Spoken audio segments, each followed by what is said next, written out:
Halo, apa kabar semua? Ketemu lagi di channel Rainbow News. Indonesia merupakan negara kepulauan yang wilayahnya didominasi oleh lautan.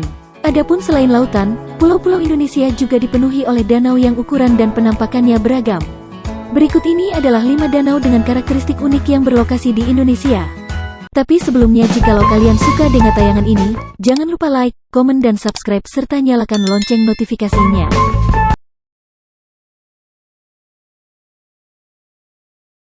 Rasanya tidak ada orang Indonesia yang tidak mengenal Danau Toba. Danau yang berlokasi di Sumatera Utara ini terkenal sebagai danau terbesar di Indonesia. Danau ini memiliki panjang 100 km, lebar 30 km, dan kedalaman 505 meter pada titik terdalamnya. Danau Toba bukanlah danau terbesar di dunia, namun danau ini merupakan danau vulkanik terbesar di dunia.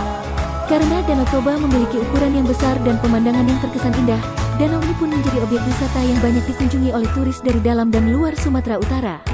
Di balik semua keindahan tersebut, Danau Toba pernah menjadi lokasi tragedi. Pada tanggal 18 Juni tahun 2018, kapal penumpang Sinar Bangun tenggelam di Danau Toba akibat membawa penumpang melebihi kapasitas angkutnya. Akibat peristiwa ini, sebanyak lebih dari 190 penumpang tewas tenggelam.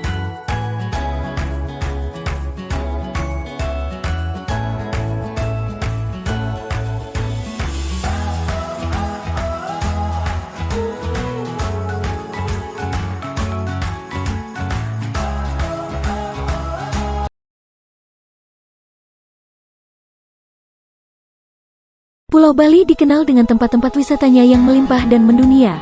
Tidak mengherankan jika pulau ini pun ramai dikunjungi oleh wisatawan lokal dan mancanegara. Di pulau itu pula lah, terdapat Danau Batur yang berstatus sebagai danau terbesar di Bali. Danau Batur terletak tidak jauh dari Gunung Batur. Jika dilihat dari udara, Danau Batur memiliki bentuk yang menyempit dan nampak seperti bulan sabit. Danau ini memiliki luas 16 km persegi dengan kedalaman 65 meter pada titik terdalamnya. Seperti halnya Danau Toba, Danau Batur juga tergolong sebagai danau vulkanis karena terbentuk dari hasil letusan gunung berapi.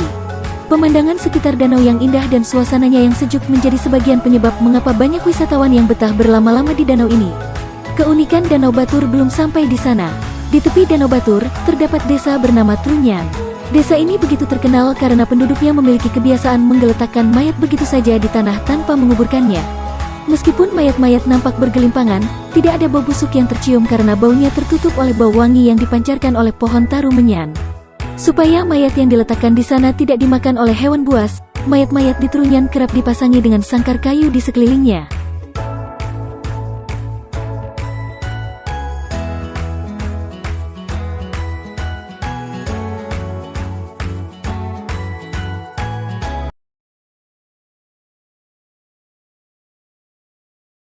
Kalimantan merupakan pulau terbesar ketiga di dunia. Di sebelah timur Kalimantan, terdapat pulau kecil bernama Pulau Kakaban yang bagian tengahnya dipenuhi oleh air. Bagian yang dipenuhi oleh air tersebut adalah Danau Kakaban. Karena danau tersebut mendominasi permukaan pulau, pulau dan danau itu pun oleh warga lokal diberi nama Kakaban. Nama yang kalau menurut warga lokal memiliki arti memeluk, karena pulau ini nampak sedang memeluk danau di dalamnya. Danau Kakaban kerap dikunjungi oleh wisatawan dari dalam dan luar negeri yang ingin melakukan wisata menyelam. Pasalnya, danau ini dipenuhi oleh ubur-ubur. Menariknya, karena ubur-ubur di danau ini sudah hidup terpisah dari laut begitu lama, ubur-ubur di Danau Kakaban sudah tidak lagi kemampuan menyengat. Jadi mereka yang menyelam di danau ini bisa berenang di antara kawanan ubur-ubur tanpa harus khawatir bakal merasa gatal-gatal. Ubur-ubur di Danau Kakaban memiliki penampakan yang indah dan berwarna-warni, namun mereka juga amat rapuh. Supaya ubur-ubur tidak sampai stres karena danau habitatnya dimasuki oleh manusia, mereka yang menyelam di danau ini tidak boleh menyentuh ubur-ubur dan tidak boleh menggunakan sepatu katak.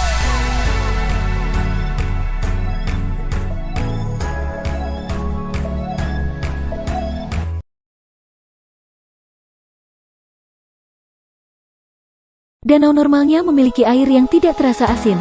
Namun hal tersebut tidak berlaku untuk Danau Satonda. Pasalnya danau ini memiliki air yang terasa asin.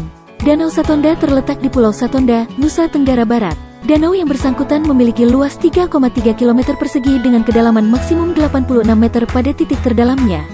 Jika dilihat dari kejauhan, Danau Satonda nampak seperti kolam raksasa yang dikelilingi oleh pegunungan. Danau Satonda bukan hanya asin. Danau ini memiliki kandungan garam dan alkalinitas yang bahkan lebih tinggi dibandingkan laut. Fenomena tersebut lantas menarik perhatian sepasang ilmuwan Eropa yang bernama Stefan Kempe dan Joseph Kasmirza. Pada tahun 1984, mereka pergi mengunjungi danau ini untuk melakukan penelitian. Menurut hasil penelitian mereka, Danau Satonda pada awalnya berisi air tawar. Namun akibat masuknya rembesan air laut melalui celah-celah kawah, air danau ini pun secara berangsur-angsur menjadi lebih asin.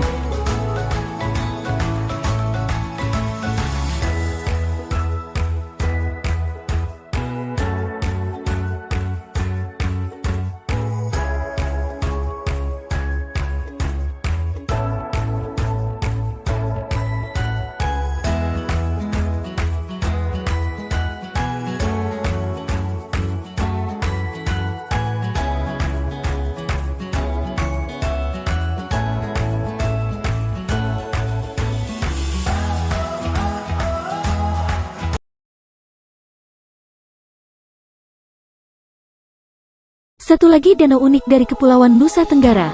Danau Kelimutu adalah danau yang amat terkenal karena danau ini memiliki air yang nampak berwarna-warni. Saking terkenalnya, pemandangan danau ini pun sempat diabadikan dalam uang kertas cetakan lama nominal Rp5.000. Danau Kelimutu terletak di kawah Gunung Kelimutu, gunung berapi yang terletak di Pulau Flores, Nusa Tenggara Timur. Warna Danau Kelimutu tidak bersifat tetap dan bisa berubah-ubah pada waktu tertentu. Danau Kelimutu diyakini bisa memiliki warna yang demikian beragam akibat pengaruh aktivitas gunung berapi dan kandungan mineral yang ada di dalam danau. Sisi menarik dari Danau Kelimutu bukan hanya terbatas pada warnanya. Pemandangan yang ada di sekitar danau ini juga tidak kalah spektakuler. Banyak wisatawan yang sengaja bermalam di sekitar kawah Danau Kelimutu supaya mereka bisa melihat pemandangan Danau Kelimutu saat matahari baru terbit.